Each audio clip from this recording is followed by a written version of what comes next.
when I had a conversation with Johan, I just already briefly mentioned it. One of the things that we discussed was AI ML as well. And one of the things that he said, and he also mentioned it in the recent video, is that customers should adopt it as fast as possible because otherwise they are behind. Now, I fully agree with that, but on the other hand, it also raises the question, how do you start? And Yeah. I think you probably also have these conversations with customers. They're very interested in the technology. Their management says we need to get into AI and ML because our competitors are doing that as well. But what are some of those low barrier use cases? What can they really easily get started with? Maybe even just on a workstation, or doesn't necessarily be the full, VMware AI private foundation platform, right? It just could be this tiny thing. How do they get started, and where do they get started? Yeah, that makes totally sense. And what you said, right? Let's start easy. Let's get your bearings, right? Now, if we take one step back, why did all of a sudden the world wake up to AI? It was there for a long time, right? We're now in the third wave of AI, as they call it. But why did all of a sudden the world started to take interest into AI? That's because of ChatGPT.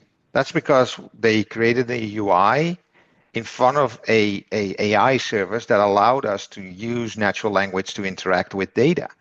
And that sparked the interest of almost everyone. Now, with that in mind, that's your cue. That's your thing to go after as well. Not saying reinvent the wheel, but it's easier to convince somebody of the benefit if they already understand certain things, right? And so what we typically see is use what's called RAG, and I'll explain what RAG means. A RAG use case based on the documents you have. Now, let's take an internal example as well. We built a system that ingested all of the marketing document and blog content based on VMware collateral.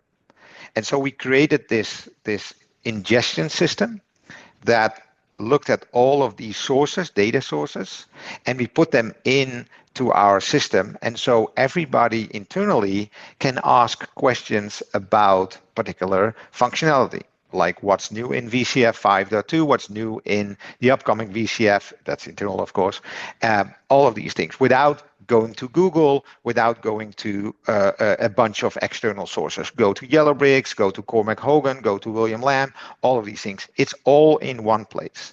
That's something that we typically recommend customers as well. Find a particular use case you can solve that's actually easy to solve. So that's typically gather a particular group of documents and attach that to a particular large language model.